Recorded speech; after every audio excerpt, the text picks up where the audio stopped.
Okay, so what this question asks us to do is to graph the equation in the standard window and in the given window below, determine which shows a better shape of the graph. So what we're going to want to do here is we're going to want to turn our calculator on. Then what we're going to want to do is go to the y equals. If you have anything in there, you're going to want to clear that out. And in the y1, we're going to put this equation in. So I'm going to put the fraction in parentheses, -3 divided by 8. And then here is x squared, and then plus parentheses 1 over 16.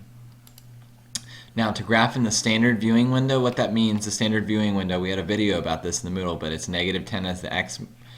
I'm going to go to the window just so you can see. These should be 10, these should be 10. So when we graph this, it's 10 all the way around, okay? And it says graph the equation in the standard viewing window, choose the correct graph below. If you can see, this is the one that looks most like what we have over here. So the answer would be B.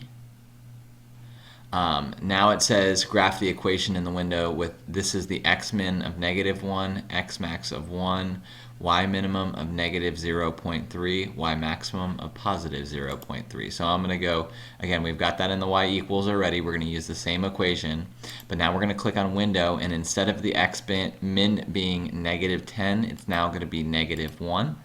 Then I'm going to hit enter to go back, to go down to the next one. The x-max is going to be +1. We're going to leave the x scale alone. No, actually it says the x scale, sorry. You see this x SCL, we want that to be 0.1. The y minimum, we want that to be -0.3. The y maximum, we want to be +0.3. So now that, and then, sorry, last thing, we need to change that y scale to 0.1 as well. Alright, so now that we got this all updated, now we're going to hit graph again, and you can see that what we've done here is we've zoomed in on this graph. When you look over here at the first part, part A, you can see that we can't really see that it doesn't look like this necessarily goes over the x-axis. But once we zoom in a little bit, we can see that this does in fact go over the x-axis.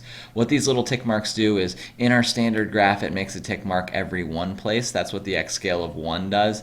Now it's making a tick mark every 0.1 place. So again, all we've done is we've really zoomed in this graph so we can kind of see that this does in fact go over that x-axis. And you can see that B would be the choice.